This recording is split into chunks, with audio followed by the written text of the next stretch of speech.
Mark Jeffries, and Matt Pangrak. BTL is brought to you by Lowrance, Luz, Strike King Lures, Bass Cat Boats, Ducket Fishing, Spro, AFCO, Sunline, and TH Marine. BTL coming at you. Good Wednesday, everybody. Welcome once again to BTL Bass Talk Live, where we're going to talk bass fishing and anything else that we want to talk about. Matthew, how you doing?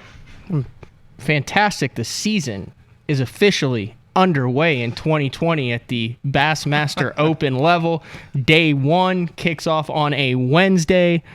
The Kissimmee chain, full field, and they're all out on the grass flats throwing chatterbaits and rattle traps and worms facing each other, doing the same thing. But same thing they always do in Florida this time Absolutely drilling. We talked yesterday, the day before, about some of the states, names, countries, continents represented. 5 from Japan, 5 from Canada, only 4 from Oklahoma in the Eastern Opens. We talked about that, but I also noticed some familiar names. So I went back and did the numbers, and I hope I didn't miss anybody, but best I can tell, 4 BPT anglers that are fishing the Kissimmee chain, the Bassmaster Open. No surprise.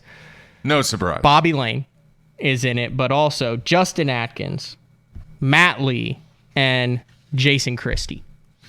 So, only 4. If any of them decide to fish all 8, there's only 4 of them.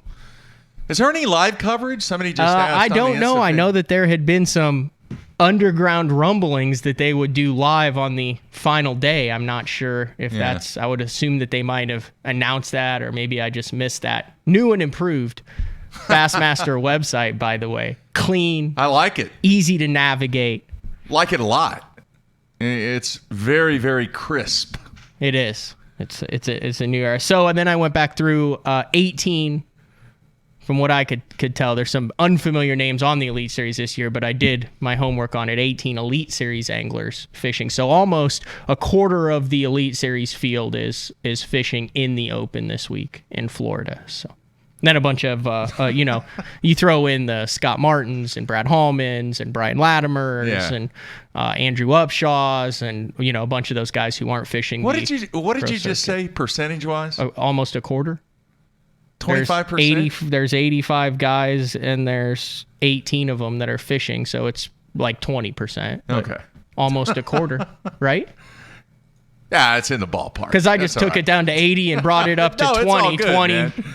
It's all right, Jethro, with your fancy cipher. Nah, it's all. I'm gonna look it up. Good. I got it up. It's all right. I know. I was a communications major, not a math major. It's all right. So what? There's 85 this year, right? Yeah. For the old people out there, you might remember 21%. I told you were in the ballpark. Yeah, it's all right. I just rounded up because it sounded good.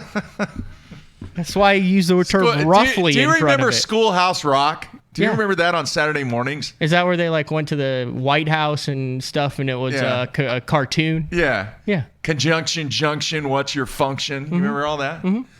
They had some cool math stuff on that. That is way back. All right, now, we've got a great show. We're going to have Matt Reed on via the hotline, the Sunline hotline, and he's going to talk a little bit about his thoughts on his upcoming season and also give us some insight on what's going on at Falcon Lake, Rayburn, and who knows what other bodies of water in southern Texas. So we'll get into that. But real quick, do you remember a show called, I'm not even going to go there. We got into a massive fight argument, not a fist fight, before our game last night about certain TV stars in 1970 sitcoms. Who'd you get into this argument? I was the other coach. You guys are really focused on that game playing, weren't you there, Mark? Dude, we had a lot of time, believe me. Anyway, we got our ass absolutely handed to us. So I'm not even going to go there because then why'd you bring it up? Because Does it have Because I know anything I'm to do with right. fishing? Just hit it. Can you do it in 30 seconds? No. How long is it going to take? Not even, I'll talk to you after the show. You can't. You're just too young, dude. You're too young. You'd be surprised. Do you remember Starsky and Hutch? Not the old one, the new one.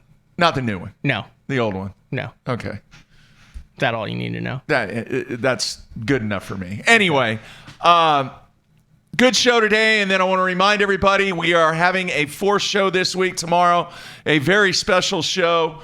Mr. John Acosta, the Senior VP of Marketing for Major League Fishing, is going to be in studio and very, very intrigued by some of the answers and really what he has to say about some of the things that he has in the works for 2020 and beyond. This is not just about this year. This is kind of the vision that he has and Major League Fishing has from a marketing standpoint, from a product and brand standpoint, now and in the future. So we will see how that works out tomorrow.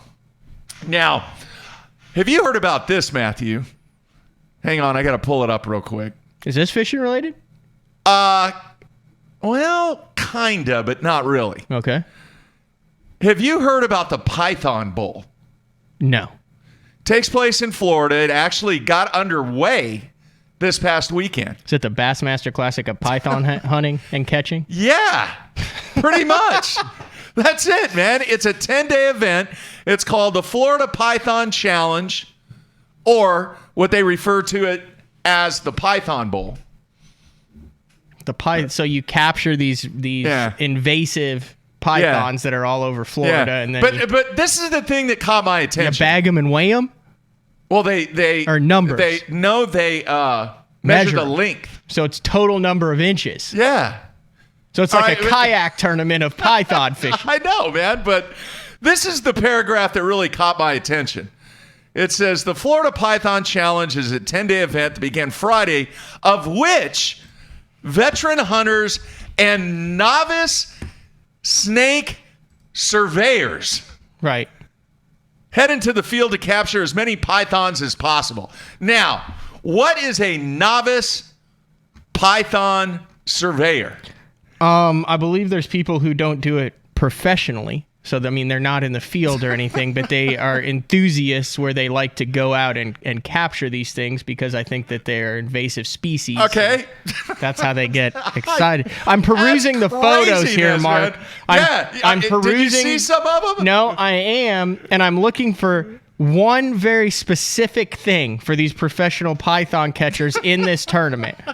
And I don't see it. I see some photos. It appears here they are holding a python, apparently that won last year's Python Bowl. Yeah. What do you think I am looking for that would make my day right now, Mark? For these competitors in the Python Bowl. I don't know, man. I'm looking for sublimation. I'm looking for a Python jersey that has maybe a glove sponsor, maybe a pillowcase sponsor. That's a great point, some man. sort of whatever tools of the trade are required. Is anyone out there sublimated trying to catch these pythons? And I see matching shirts. I see wildlife department shirts. I see a lot of cutoff T-shirts. Oh, yeah. Now, but I don't see any sublimation. All right, here's another paragraph. The competition is broken into two teams, the pros and the rookies. Competition revolves around the largest invasive snake, heaviest snake, and the largest number of snakes pulled out from the 10-day period. Now, what would classify you as a python hunting rookie? I mean, I think there's people that get paid. Like, that's what they do is they extract snakes from... What was the dude that had the television show? Yeah, I know you mean. The exterminator I know dude? Scott Martin's done some Billy of that the stuff Exterminator. too, but I think that there's maybe a bounty on him. I think that some people are wildlife, experts. I think maybe there's some private ranchers and stuff down there that pay people to come in and get rid of the pythons on their property. Yeah, because they're not native, obviously. No. All right. So then there's people that just like to go out and do it for fun. So there's two. But the thing that catches me is they have the MLF version and the big bass version of it. Yeah. They have the number. Now, do you think you think there's a riff between The guys who go out and catch the numbers versus the guys who go out and try to catch the biggest. Do they focus on length? That's what I'm saying. Or Is do there they a different focus on style? numbers? Are there guys who are like, that's Jimmy. He catches a lot of 5-footers. What a loser. And then is there a big python guru who like only goes after the 18-footers? There's a lot of questions in this because I would imagine you're doing topographic map study, you're doing land surveys. Are you pre snaking? Are you going out the nights before and locating your pythons and then going back during the competition and capturing them? Dude, there's got to be some live streaming of this. You would think. They could live stream the whole thing. Do you do it at night? Do you do it during the day? I don't know. Power snakers and finesse snakers? Are there guys who jump on them versus guys who coax them out of their haunts? I don't know. Do you know how big these things get? Yes, like monstrous. 20 feet, 200 pounds. I'm not a snake guy. Are you a snake guy? Oh, hell no. I absolutely. Have you ever, I told you that story. Your snake story. Yeah, the one where we were at Grand Lake and I'm flipping the dock. On the backside of the dock. No, I don't remember that. Oh yeah, and then it was Pat and I, and then we go around the front side of the dock, and the boat was getting ready to hit the dock, and it didn't have any kind of padding on the side or anything. And I kneeled down to reach the corner of the dock so the boat wouldn't hit it. And guess what was sitting right there? Water moccasin. Cottonmouth. How close? 6 inches. I was shaking. I was a mess. I could not even fish the remainder of that day. That's how terrified of snakes I am. Really? Oh, did I tell horribly. you about the national championship on Louisville that Chip Porcher and I fished?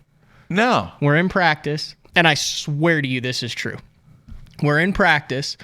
We ran way up the river there, and I was flipping. I'll never forget this. It was my junior year of college. We're in Chip's boat, and we're catching them pretty good, flipping these stumps. So we said, okay, we're going to start shaking them off, right? All right. This is not an exaggeration. These stumps are in like 6 to 8 foot of water. We're flipping a blue fleck power worm. And I flip up there and don't. I said, I got a good one on. And I feel it and it's kind of bouncing.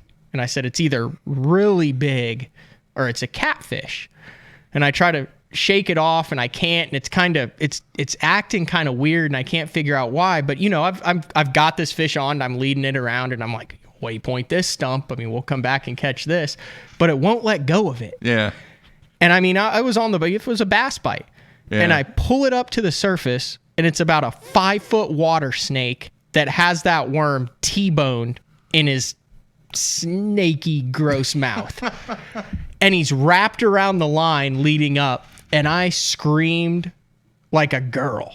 That was the last thing that I expected. Yeah. And I reached over and grabbed the scissors and just cut the line. Have you ever had a snake? It hit it off the bottom. Dude, have you ever had a snake try and get in the boat?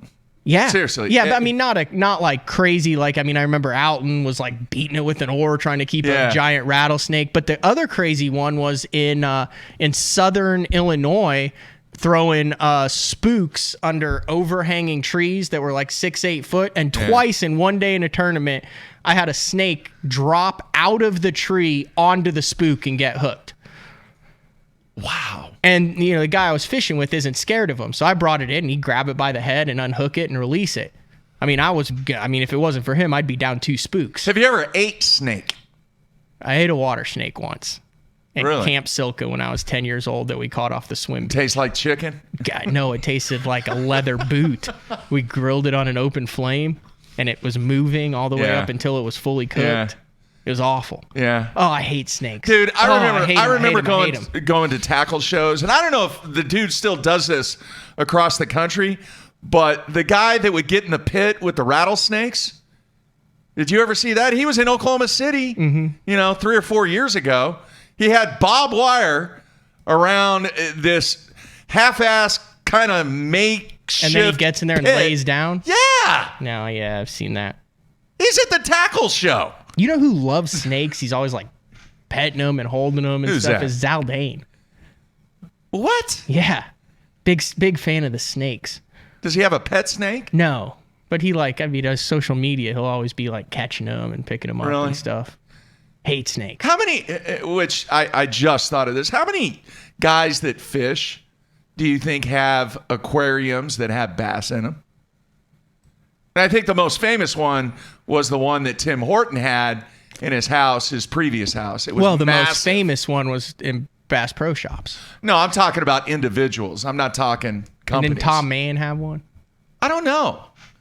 Someone wrote a whole book about it. Yeah, hell, we used to have one. You remember we had one? Yeah. What was it called? Fred? Fred, yeah. Yeah. You eat the whole dozen goldfish at once. I had one. I had a spotted bass that I kept for like 2 years. Yeah. No. Yeah, I'd say 10, 15%. The problem is most of the guys who fish on tour, what does that require? A lot of time away. Yeah. You're gone a lot. They're Not hard very to good. take care of. Not very good if you want an aquarium when you're gone for 2 weeks.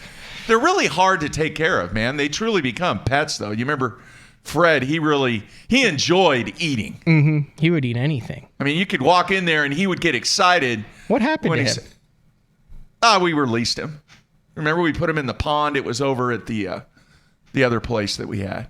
We put him back in the pond, and I got rid of the whole tank. Oh, yeah, I do remember that. Yeah. I just saw. It was only 120 gallons. I It just wasn't saw that big. I think it was a 250-gallon tank on the for sale board. Really? I mean, we still have a message board and for sale board. Yeah. It's still pretty dang Oh, yeah. active. There's Yeah, a yeah. bunch of people, but there was let me see if I can find it. Because How I much looked was at it? It was $700. That's a bargain if it's, how many gallons? 400 gallons? A 280-gallon fish tank Okay. with a do-it-yourself laminated birch tank.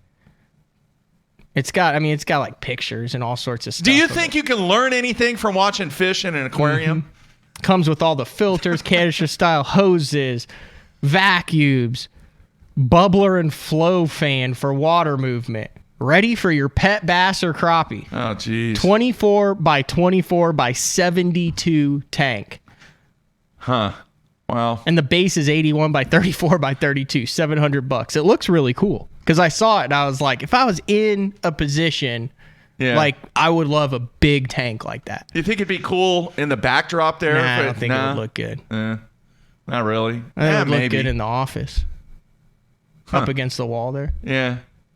Because out here, plus it's climate controlled in there more. You keep it nice for the cat. This is turning into, man, I don't know. They may still have them around where they would have radio shows where people would call in, hey, I got a 1972 Dodge. Oh, yeah. My dad listened to that every morning, every Saturday morning. The swap shop or whatever it was called. I wonder if they've ever done that in fishing where you Like, have you got a call-in show I and got people a call waffle in. iron, and I'm willing to trade it for some grilling utensils or $20. There you have it. Give us a call right here. Yeah, and then they have like a ID number or whatever. Yeah. That's old school there, man. Your dad loved that, huh? Yep. Every Saturday. So anyway, well, there you have it, folks. Enough snake talk. We for related today. that back to fishing. And Well, it does. Here's the other thing. What do they eat? They eat everything. Matt Reed has some good snake stories, I'm sure, because he is in the Mecca. Because you remember, you're the one who told all those snake stories the first time you guys went down to Falcon. Who was it who put the dead rattlesnake in front of the guy's door? Oh, that was Hudgens? what was that guy's name? That was in front of Littner's door. It wasn't Brian Hudgens? Yeah, that's who it was. Because those idiots went out that night. 'Cause they this is the night before day one at Falcon. The record Falcon, like Paul Elias? Yes, they went rattlesnake hunting. He's like, dude, they're everywhere at night. You just shine a light. You pull over to the side of the road. You shine a light on the road, and here they come. And then they caught a couple, and they put it right in front of Littner's door when he walked out of the hotel room, and he went. Probably did not like that he at went all. absolutely crazy. Probably did not like that at all. He went nuts, man. He is not a snake fan, and obviously we've heard stories about people putting snakes in live wells and rod lockers and stuff like that. But no, man, snakes not good. So if you're interested, hey, they're eating fish, obviously, in Florida. Wouldn't you agree, Matthew? Yeah, for sure. Fish, but dogs, I think they're eating cats. more like native nutria and like swamp grouse, if that's even a thing. Like, I think that they're worried about them like eating the stuff that there's not many of. Yeah. So All right, man. I'm ready to talk a little Texas bass fishing. We are with going to Matt have to Reed. ask him about snakes, though. Because, he comes across them on a regular basis, I'm sure. Oh, yeah. Because when I'm down at Amistad, you know, They're or everywhere. anywhere, I'm just Yeah. like scared to walk outside at dark. Like I always have a headlamp on. You got scorpions and snakes, All and kinds all of sorts critters, of man. stuff. All right, we're going to take a break. Come back with Matt Reed right here on a Wednesday. Everybody, stay tuned.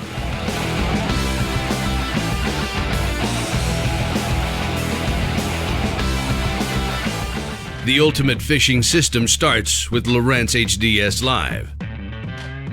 Upgrade to HDS Live with a Ghost trolling motor, live sight transducer, or Structure Scan 3D, and get up to $500 cash back.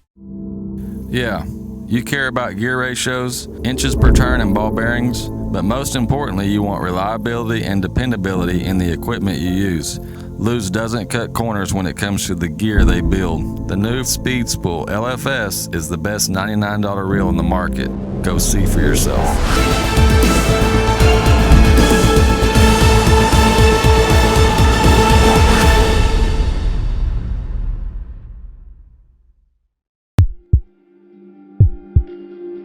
We've paired one of the most iconic hulls in the history of bass boats with a proven lineup of trusted accessories. We're bringing you best-in-class value and performance, leaving others in your wake.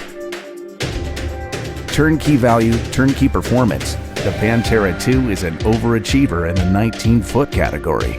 Once you hit the throttle, you'll feel the rush, and there's no looking back. Kevin, what are you doing here? Oh, I'm just filling in for Billy. I need 660 shad crankbaits in the Series 5 model. We're out. You're not out. You got all kinds of them right there. We're out. Kevin, I need 6. Have a lollipop. I do not want a lollipop. Have a lollipop.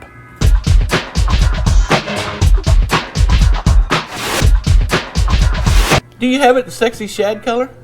At Duckett Fishing, we have assembled the top pros in the country to help us design rods to give you a competitive advantage.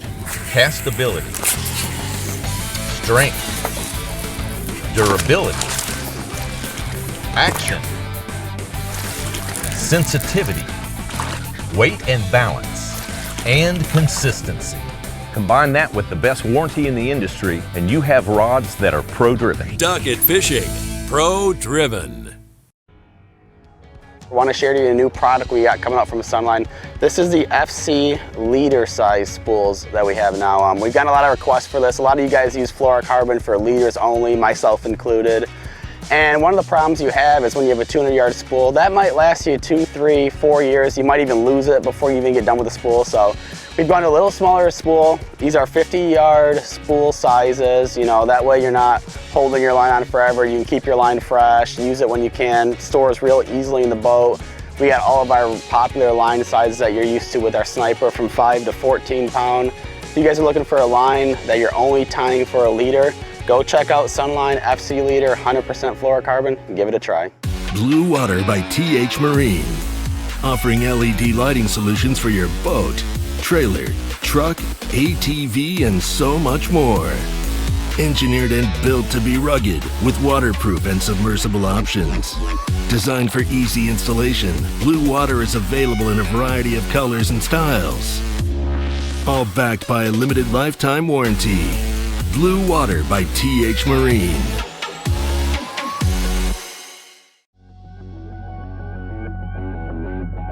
The name SPRO says it all. SPRO stands for Sports Professionals.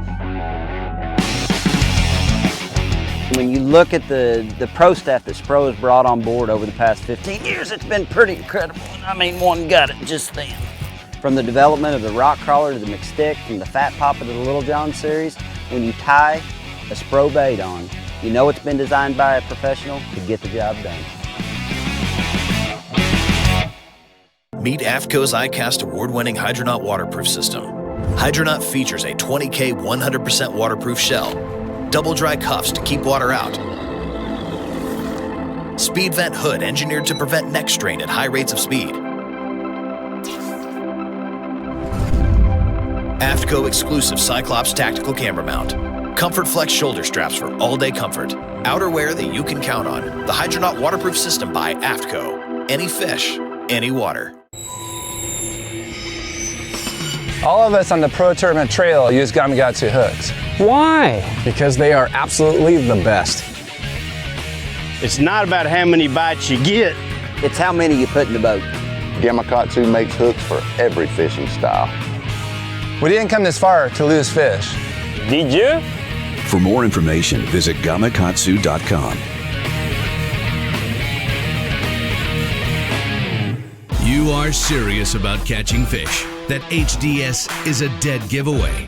You've got the best fish finding sonar money can buy. Time to build the ultimate fish finding system with live sight sonar. See what your lure is doing in real time.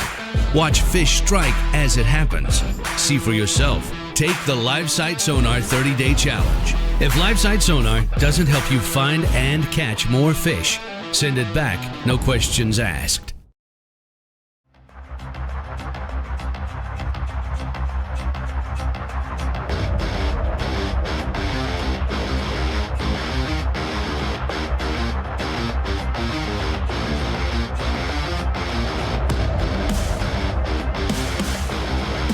All right, we are back on a Wednesday, and we are ready to go to Mr. Matt Reed. By the way, the snake pics out on the instant feedback. I saw that. Wow. I don't know. Seriously, man, I didn't want to turn the show into a snake talk live, it was related to bass fishing. I don't think there's a bass fisherman out there who hasn't come back in with a good snake story every now and then. Yeah. Remember when Yusuke Miyazaki at Wheeler Lake in Decatur, Alabama, came back in frantic after the weigh-in that day. Yeah. And a snake had crawled in his boat, crawled up into the hull, disappeared, and they could not find it. Yeah. And they searched for that thing. They had everyone in the pit crew, all the boat reps, other anglers, and Yusuke's like, I'm not getting in the boat. Yeah. I didn't even want to ride in. He was like sat Indian style on the way in so it wouldn't crawl out on him. You don't remember that? Oh, I remember that. And they looked for it, and they never found the dang thing. Yeah. Probably still in there somewhere, man. that Totally was forgot. Great. That was great. Came charging up to the weigh-in. Yeah. Snake and boat. Yeah. That is one of the epic snake stories. God, he was terrified, man. Matt Reed was fishing that tournament. I wonder if he remembers that. I don't know. All right, let's bring him in. Matt, you there, man? I am. How are y'all this morning? Doing good, man. Do you remember that? I do. He had a little, not a funny look on his face. He was scared to death. Oh, he was.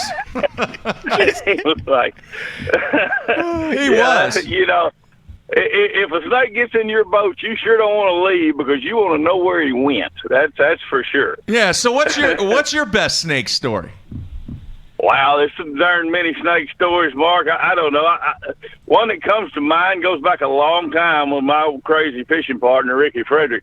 When Richmond Chambers was new, and, you know, when a new lake floods, there's snakes everywhere. So, and we went by a big old tree that was starting to rot the bark, and there was about a foot of a snake sticking out the tail. And I go by, and Ricky reaches over and grabs that snake by the tail and rips about a 6-foot water snake out of the bark, just leaving the design of a snake up the side of that tree. And he's swinging him around in the hair and finally throws him. I wanted to kill him. I'll just tell you that.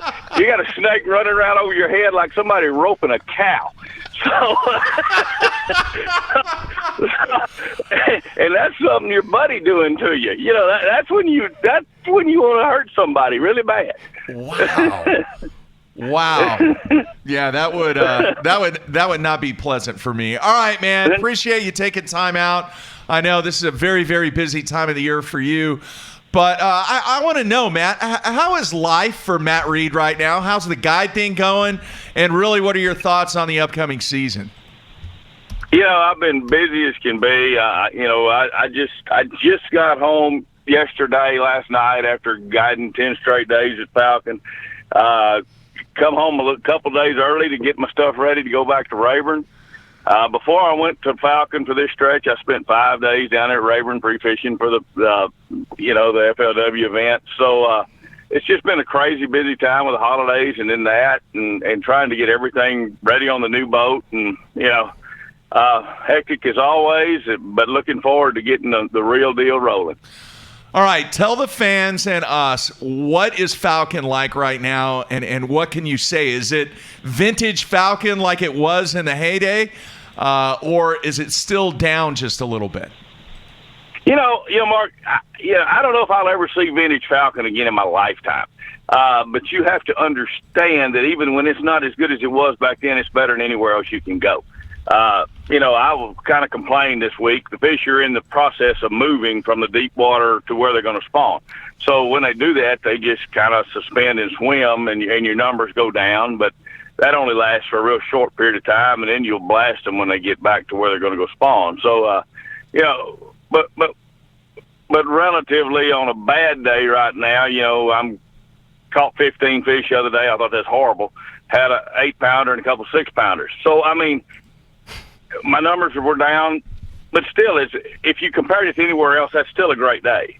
But this year has been really good. The summer was phenomenal. Caught a lot of really big fish.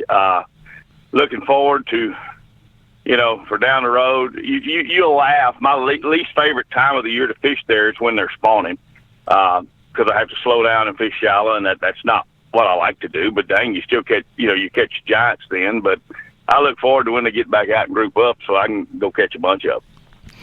And Mark obviously is referring to that 2008 tournament, the Paul Elias deal with the big worm. Matt, I think you finished in the 20 somewhere there with just a measly 20 pounds. You have 30 pounds a day? You had like 80 something pounds in 3 days, like 20, over 25 a day. Yeah, the first day of that event, I'm whining about noon. We still had co-anglers fishing with us then. I'm whining, and I need a big bite. I need a big one. I need a big one. And my co-angler finally looked up there at me and says, "And what do you have?" I said, "Man, I don't have but 32 and a half. I need a big one bad." So it was kind of crazy back then. I don't even remember my actual weight for 3 days. I didn't make it to the day 4, but it was 86 or 7 pounds for 3 days, and you finished somewhere in that 20 range, and where you finished with that. And you finished 23rd. You had 82.2 for your total. 23rd. Okay. You had 33.2 the first day, 22.14, and 26.2, and that's not even a top 20 for you. Right. It was, and I knew it wouldn't be. That was the crazy thing. I don't remember what that 33.2 put me, but I was in like 18th place the first day with 33 something. And that's why I was whining that I needed a big one to my co-angler at noon. But realistically, that doesn't happen. That was an amazing time, and that time lasted from 2007 to the middle of 2012, and when the water level went to really, really low, when we had that high fish population, you lose your habitat, your fish population, you're going to adjust a little bit. But it's still, there's still nowhere like it. So it has come back from the middle of 2012 quite a bit, and it's, golly, I wouldn't drive 7 hours to stay down there and guide if it wasn't worth the trip. All right, Stu in Alabama on the instant feedback wants to know if there's 1 month to come down there, what is it? 1 month. This is a retard. People are not going to believe this answer, but it's a fact. August is the best big fish month of the year down there. It's hotter than Hades. You usually get a breeze, so it's not bad on the water. Biggest fish I've ever caught on the lake was in August. 3 of my last 5 years, the biggest fish of the year on guide trips came in August. The big ones just group up and they'll bite that time of year. But any time from April, through the summer is really, really good. You're in full summer pattern by the 1st of April every year. Wow. I'm curious, the areas that so many fish were caught in when bass went there both times, do those areas continue to get pounded, Matt? Yes, so the area down there by the dam gets pounded every day. I don't ever count on it for the full benefit of my day, but I'll usually make a pass through some of that stuff because there's always big fish that live there.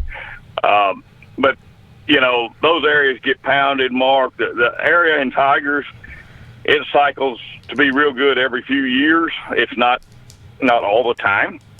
But when it's good, it's really good. So, but most of the areas are still really good. The upper end of the lake is not as good because it's been low several times since then. And when it gets extra low, the fish in the Salado up there in the Mexican River, they have to leave. It gets so low they don't have they have any good habitat up there, so they'll pull out. So, in my opinion on that is it has to stay high enough for 2 spawn cycles for them to move back up there in really good numbers. So that all varies every few years. So, but the lower 2/3 of the lake has been where most of it's gone on for the last couple of years. I would imagine that guiding on Falcon is kind of a double-edged sword, because on one hand you got people saying, well, heck yeah, look, he's going to be a good guide, he's on Falcon Lake, there's 10-pounders everywhere. But on the other hand, it's still fishing. It's not easy to go out and catch fish anywhere, and I would imagine the expectations for the majority of your clients that you're guiding for the first or second time are, we're on Falcon Lake with Matt Reed, we're going to catch giants everywhere we go. I mean, that's got to be kind of tough to kind of harness the expectations of these people that you're taking out. Yes, I deal with it daily. Fortunately, a lot of my customers are repeat customers, so if they have a down trip, they can look back on a trip that was phenomenal.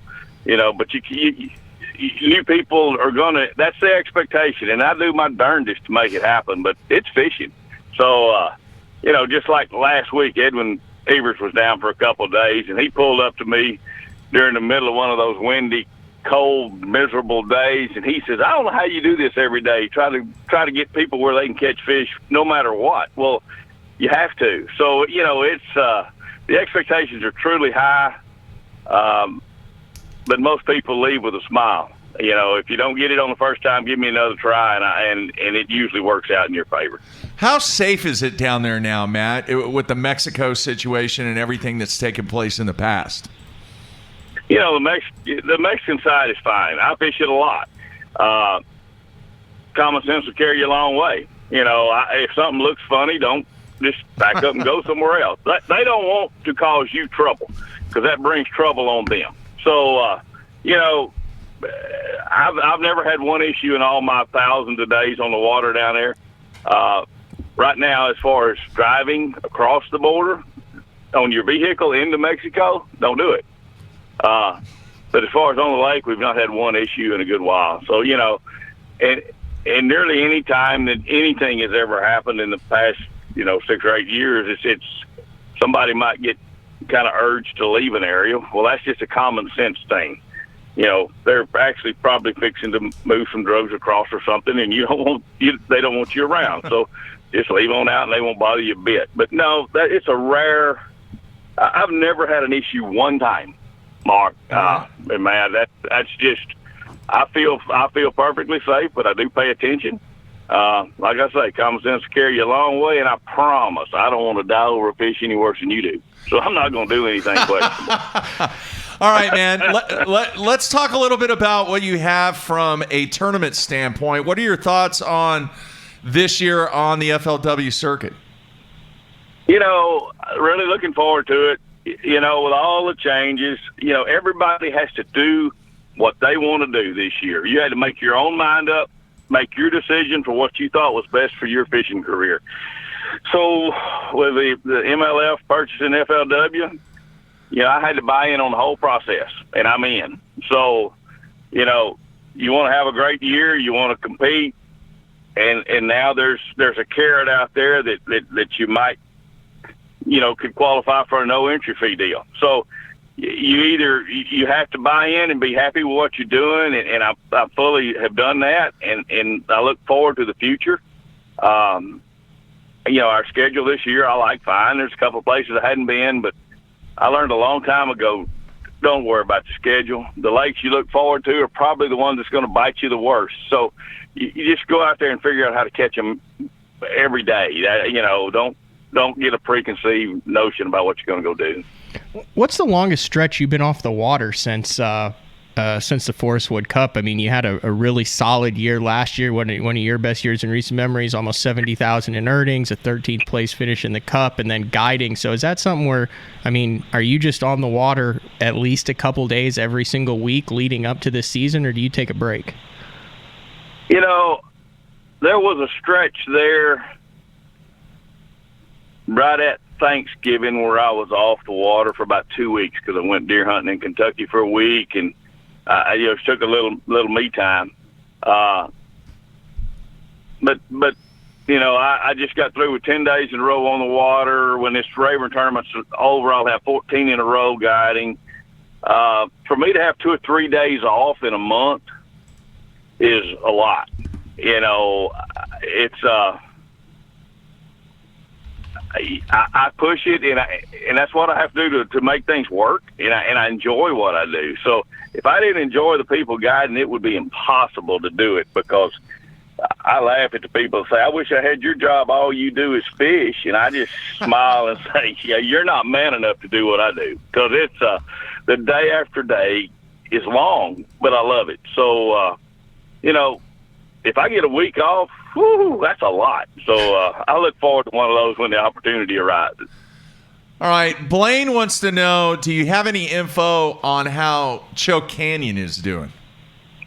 Choke Canyon is in the midst of a real big comeback right now. It's come up. It's got hydrilla. I got a buddy, Mike Bates, is guiding over there now that's catching 50, 60, 70 fish a day. It's doing well, and it's been down and in a bad state for many, many years, but it caught water. It's got a ton of cover in the water, and the hydrilla's doing good. So, that old adage, you can definitely relate the amount of grass to the amount of bass that are in a place. So it's made a big comeback with the new cover, new habitat up there, and it's in real good shape right now. All right, Stu in Alabama wants to know, any info, and have you ever fished Sugar Lake? Sugar, I've not fished Sugar, and I'm just going to be honest. Nobody's going to Sugar right now. Nobody's driving over there. So it can be good. It can be tough. But right now, Sugar is not a destination. That area over there is kind of got a cartel issue going on, so nobody's going over there right now unless things settle down. Okay.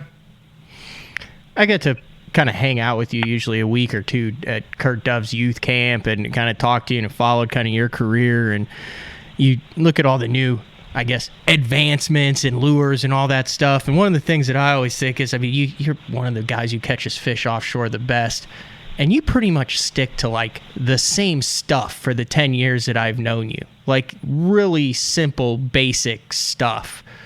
Do you like experiment on all that, or do you just stick with the same worm and the same jig and the same plug because it's worked and you know it's going to work, and you put more emphasis on your angles and your location and your timing? Matt, yes, I stick to basics a lot. I mean, I've got a basic color I like, a basic jig I like, a lot of basics. But during my off time and when I'm guiding, I'll throw weird stuff while I've got my customers doing the basics. So, this old East Texas redneck has made a lot of money with a drop shot and 6 or 8 pound line in his hand. Really? Because I had to learn to do that. But my basics are always there. The way I feel about basics, if you go by a group of fish where there's quite a few of them there, if you're fishing something that's fairly basic and a staple, you can't go through them without getting a bite if there's quite a few of them there. Now, in that, you may can tweak from there to get more bites, but if you're around a bunch of fish and you're fishing the basics, you're going to get some bites. Get a couple basics. What's something? I mean, I have an idea what you like to throw offshore and stuff. I'll let the cat out of the bag there. It really is basic. It is basic. It's like, oh, that worm, and he's got 90 packs of them in his boat in the same color. If you're going to ask me for a color, I throw plum apple a whole lot, okay? I as far as a basic piece of plastic, that is, especially during the summer. During the winter, I'm going to go to some watermelon shades a lot. But the summer, man, I'm going to throw plum apple a ton. Football jig, it's going to be green pumpkin, purple flash. You know, I'm going to throw that 95% of the time with a green pumpkin, purple trailer on it. A basic crankbait's going to be citrus shad or blueback chartreuse. And, you know, I carry a boat full of other stuff, but that's what gets wet. So, you know, I throw a stand-up head a lot. You know, that a big stand-up head with a big worm on it, you know. But as far as, man, I do throw basics a lot. Customers call me wanting to know what I need to rig up. I say, have you a Carolina rig, a football jig, and a crankbait. They're like, well, what else? Well, that's what we're going to throw. So, you know, it's, I tend to be very basic with lures types, but I have done my best to be one of the old geezers that have kept up electronic-wise, technology-wise, to where you don't get run over by the young kids. Because if you get behind and all that, they're just going to leave tread marks on your back when they went by. And the new stuff we've got, you know, I use the low rent stuff, and I love, you know, the side scan, the down scan, the sonar is amazing. The new live sight stuff, I mean, it's really nice. It is a step to be able to see out in front of you. You know, I can see a brush pile 60 foot out there and see whether there's fish around it. So that's the type of stuff you have to keep up with. You know, the exotic lure stuff, yeah, try it, but never get too far from your basics, because, you know, the basics will carry you a long way. Real quick then, why purple? And I've always wanted to know this, but I don't think I've ever asked anybody this on the show. I mean, I could understand the chartreuse and the other stuff that kind of would, you know, you get the flash that kind of looks like you can get a shad that kind of looks like that, but why purple? And it's universal. For the guys who catch fish, everything has purple fleck in it or a purple worm. What's the deal with that? They bite it. At least give me some BS reasoning here, Matt. You know, I wish I was, you know, a fish brain smart enough to go down there and know why they do that. But it must give off the proper shade down there to. It looks like a combination. It'll fit the crawfish shades. It'll fit the perch shades. It'll fit, you know, obviously the shad or something, because, man, any bait that's got purple in it, it can work in a ton of different watercolors. It's a universal, you know, a universal type of shade that if it's mixed in with your lure to get you some more bites.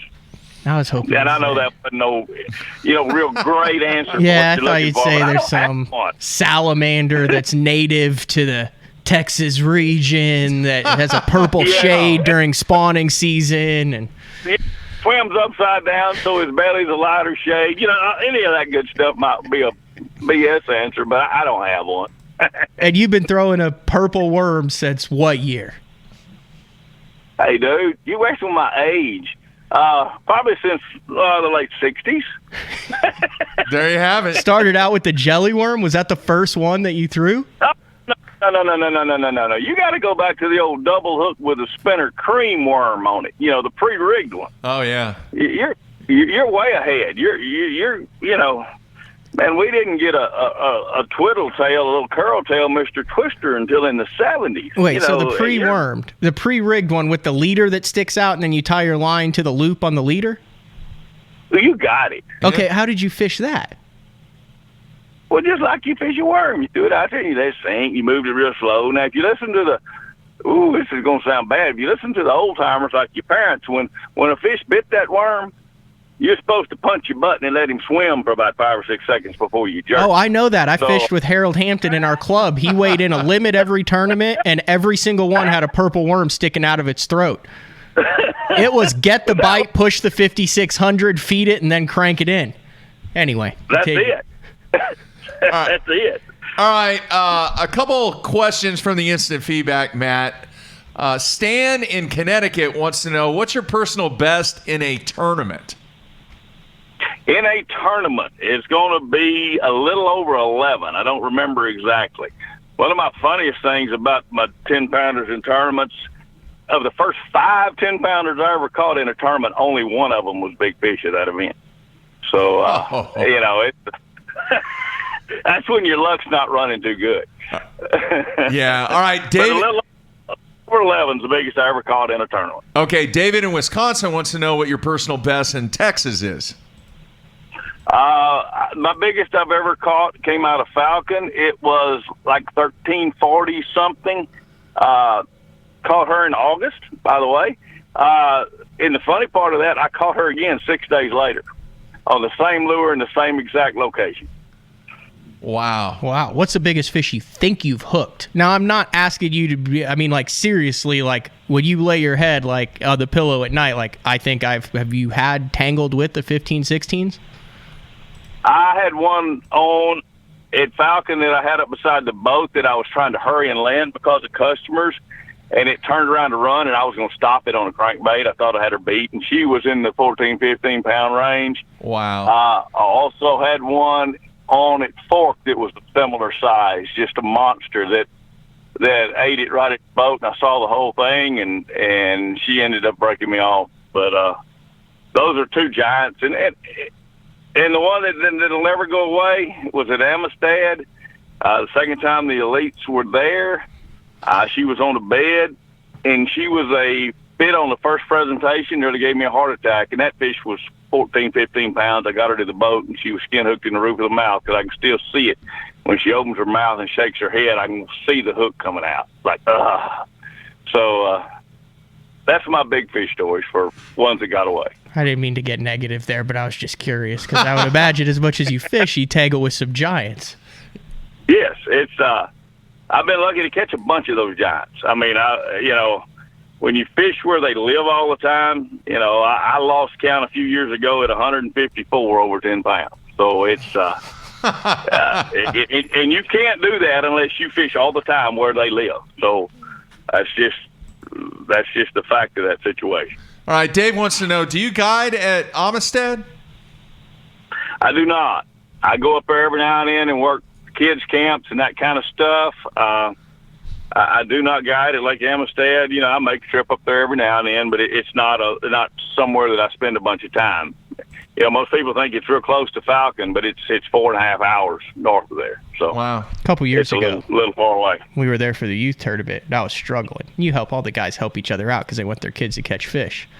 Matt's like, here's what you need to do. Guess what he tossed in my boat? Pack of purple worms. We went out. I came in that day. Was it what you needed to do? We came in that day. I said, hey, man, we went through that whole pack of purple worms in the first, hour. Yes. That's funny. All right, Blaine in Arizona wants to know, if you had to pick a month, obviously you said August for Falcon, but if somebody wanted to make, say, a week-long tour in Texas to fish Rayburn, Falcon, Amistad, whatever you want to hit, 4 or 5 lakes, what would be the best month for that? Wow. I'm trying to think of something that you're going to get fairly stable weather. March or April would probably be your best. That way you could get in on some of the spawn, and you could get in on some of the shad spawn, and some of the lakes they'd already be in summer pattern. So, you could make you catch the tail end of that spawn window where you got bass spawn and shad spawn, and if you went south, you could be in a summer pattern. That'd be a great time to see where you could see what all was in front of you. All right. Dave also wants to know, I have 2 Matts here. Matthew on the other side of me. Does Kurt Dove he's guiding still? Not as much. Not really. All right. He's more into the hook game and fishing now than he is guiding. I don't think he guided this past year. Okay. Is there a guide that you would recommend for Amistad? Yeah, Rick Harris. Captain Rick. Look up Rick Harris. All right, there you have it. Dude spends a lot of time on the water. He's kind of a fishing degenerate, if that makes any sense. I think he actually lives in the same box that Keith Combs might have lived in when he was down there guiding on Amistad. Wow. He just fishes all the time. All right, David in Wisconsin wants you to give us your top 5 lakes in Texas, Matt. Top 5 lakes in Texas. Well, we're going to start out with Falcon. We're going to go to Sam Rayburn. You got Toledo Bend over there, also in East Texas. Choke Canyon's made a big comeback now where there's a lot of numbers and catching a lot of good fish. That flyer number 5 is, well, you can take a whole bunch of choices. If you're after one great big fish, Lake Fork goes in there. It's really poor for numbers these days, but it does have a giant. I'll stop there. There's many more that you could catch them, but those would all give you a good shot at something you wanted. Let me also throw T.R. Andreas in there as another good guy down there at Amistad. Both of those guys help out with Kurt Dove's youth camp. Both good dudes. You got anyone else, Matt, down there for Amistad? No, Rick. Like you, I agree with you on Rick. That son of a gun fishes all the time. He came down to Falcon for a couple of days last week. When he has an off day of guiding, he goes fishing. I don't do that. Yeah, he's a character too, man. You'll have a good time with that. I don't know. Does Tim Flowers do any guiding? I don't know the answer to that. And I don't know whether Ray guides anymore. Some Hanselman. He did guide a bunch. So, but I don't know how much he still got. Anyway, there's some options right there. You can find Rick on Facebook. He's a dude holding up all the giants. All right, Matt. If somebody wants to hook up with you and take that trip down to Falcon Lake, what do they need to do? They can get me through my website at mattreedbasspro.com. There's a contact link on there. Or they can email me at rfishtx@aol.com. Yeah, I'm old enough. I still got an AOL address. Wow. So, it still works. And it works. It does. So, the mattreedbasspro.com is probably the easiest to remember and easiest to get to. So, but give me a shout. I usually book a couple of months ahead, 6 weeks ahead. And, it's a fun place to go. And yes, you are chasing the fish of a lifetime, and I'll do my best to make you have a good time. Do you do crappie guides? Hey, dude, I've seen your post a little bit lately. Oh, I'm obsessed with it, Matt. He is over the top, Matt. I'm obsessed with it. I told Mark, I said, I might have a serious problem here, like switching back to bass. Did you see any of my posts lately? That's why I asked. It's a leading question, dude, Matt. It's a blast. Falcon has an amazing crappie population. I can put 2 customers on a 50-fish limit of crappie in about an hour and a half, 2 hours. And 2/3 of them are going to weigh 1.75 pounds to 2 pounds. Wow. I mean, they're really big ones, and it's a lot of fun. 4 or 5 years ago, I kind of got started doing that a little bit. And now every day I'll even pull up on a spot, and I spot lock on the brush pile and tell them to throw out there at the rocks to catch the bass, and I sit there and catch crappie. It's kind of cool to just hold that jig down there real still, and it goes stunk. Just one little tap, and there he is. And with electronics we have now, that's what gets you into it, because you can watch it happen. It's crazy.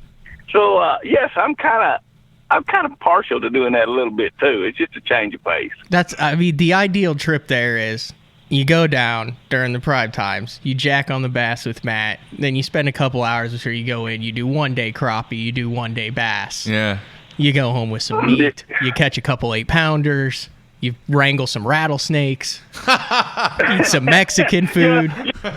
You can't imagine how many of my customers now want to stop and catch a limit of crappie during the day so they can have fish to take home. And we can only take a couple hours out of their day to make that happen. And then they get to bass fish for, 6 hours and catch bass. So it can be the best of both worlds. And I promise my freezer might have a crappie fillet or 2 in it these days. What else is in Falcon? I don't think I've asked that. I know there's crappie, but are there like striper or any other type of fish that you guys catch? Or Up until 5 years ago, there were no white bass. Now there's a billion. They have exploded. So there's a lot of white bass, no striper, ton of blue cats. The catfish fishing there is phenomenal. I don't do any of that, but there are guys that do it and guide and catch ton of great big high fin blues and flatheads and stuff. One of the things it's becoming known for is the fishing trips for the giant alligator gar. You know, there's more alligator gar in Falcon than there is anywhere. Dang, you hook one on crankbait every now and then. That usually doesn't last very long or end well, but for you. But you know, as far as the game fish, though, there's not that many bluegill. Some you catch some long-eared brim, catch a Rio Grande perch. There's a few gaspagoo, drum, whatever you want to call them. But the main things are the bass, the crappie, and the white bass, and the catfish as far as numbers. So. There's still tilapia still there? Oh, yeah, you just don't catch them. Well, you catch them, you'll hook them in the mouth every now and then, but you hooked him in the mouth. He didn't bite. You know, I caught a darn tilapia the other day, probably weighed 6 or 7 pounds, hooked him on a square bill. But, you know, you hook them. So there's a ton of tilapia in there. You know, they net a bunch of gill nets on the Mexican side, and then their target is tilapia and carp. And I actually think that does the lake some good, taking a bunch of carp out of it. One thing, when I first started going down there and there were nets everywhere, I thought, golly, they're going to catch all of my bass. You would be amazed how few bass actually get in those gill nets. You know, I've watched them pull, you know, miles and miles and miles of net. And, yes, you'll see a bass every now and then, but it's very rare for there to be a bass in one of those gill nets. Interesting.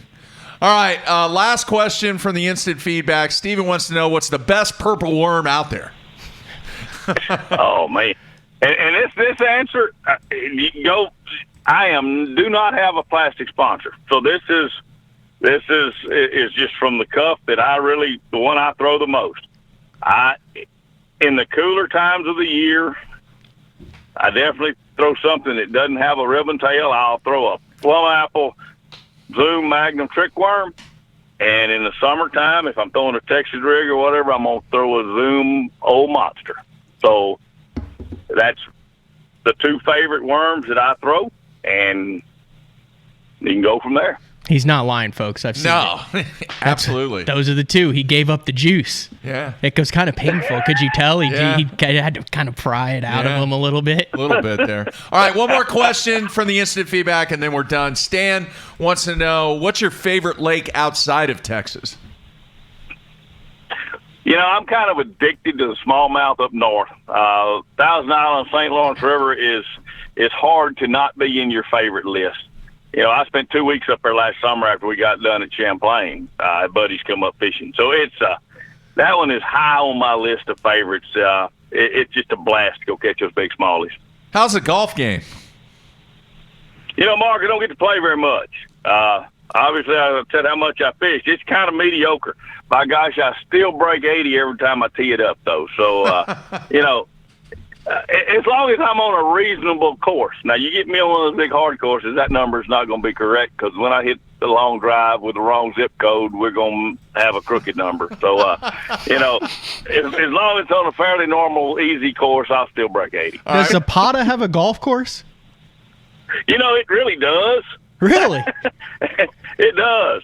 And they don't overseed the greens in the winter. And when that stuff gets frosted and dies, you can't hardly sit your ball down and it not roll. So it can be a little tricky for somebody that doesn't putt very well. You get probably a long rollout on the drive, though. Yeah, putting on cement, man. It is. It's exactly. Let's put it this way: if you miss a putt on the way up, you have a chance for it to go in on the way back down on some of those greens. It will not. Wow. I remember one of the coolest promos that we ever did was with him and Edwin, and you guys were hitting golf balls off the front deck of your boat. Do you remember that, man? Yes, we were. I do. Was that the same one you put a grill on Terry? Was that the same deal? You put a grill on the front of Terry's? Yeah. Yeah. He was hitting it good, too. I remember that. My best story is I was fishing a tournament one time at Fort Gibson. And you know that campground that's there, like it was Keystone. And you start to go up the river and there's a campground there, but there's a point. It's probably like 300 yards away. Anyway, there's a couple drunk guys at this campground that are hitting golf balls off a tee. and it's dead slick, and I hear one of them say, and I quote, "Watch me knock that Bill Dance wannabe right off the front deck of his boat." And they start bombing them at me. That's pretty funny. I said my co-ego, I said, "You heard that, right?" And he's like, "Yeah, I heard it." I said, "I hope they hit me now." I said, "We'd be getting a new boat every single year."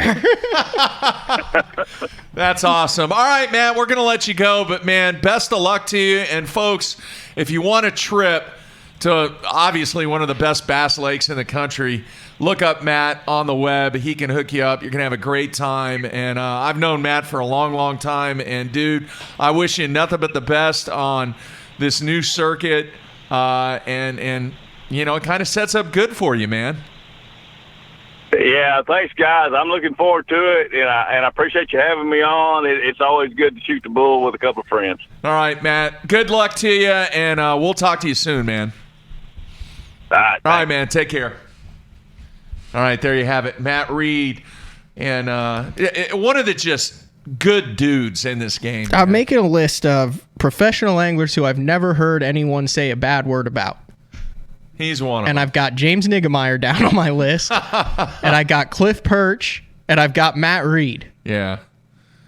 Yeah. Can you think of any others? Just good dudes.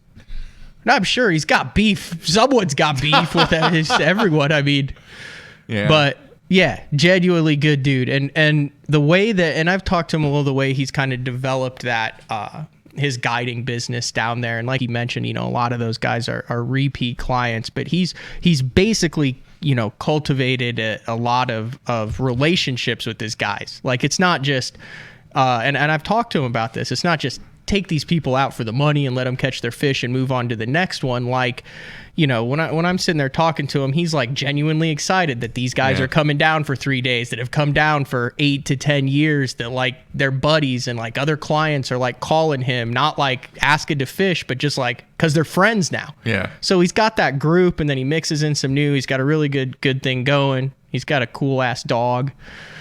Dog is pretty cool. Goes everywhere. What kind of dog him. is that?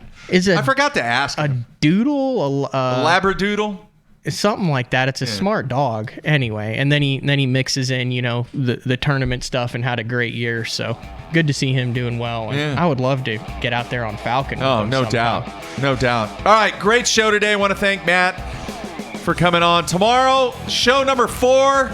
John Acosta, Senior VP of Marketing for Major League Fishing, going to be live right here in studio. I want to let everybody know, too, next week, the man across from me has got a big announcement. We have a special feature that we are going to kind of lay down the foundation for next week. What's that? What? Huh? We talked about it last night after the show, or yesterday after the show. The Big Bite situation? Oh, yeah. Jeez. Is it Jimmy next week, or is that the week after that? Jimmy's next week, too. I've been waiting on that. I've been trying to get him in here every day.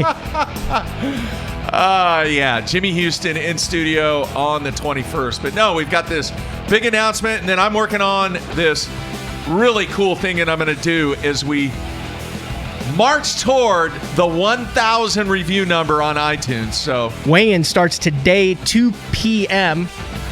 for the Central Time for the Open. Who you got leading after day 1? Bobby Lane. Let's just get wild and I'm still going HFA. Let's just get wild and have Brad Hallman bring in 27-2. Wow. All right. 27-2 Brad Hallman. We'll see. We shall see. He's had success down there. All right, everybody. That's it on a Wednesday. We will talk to you tomorrow. We are out of here.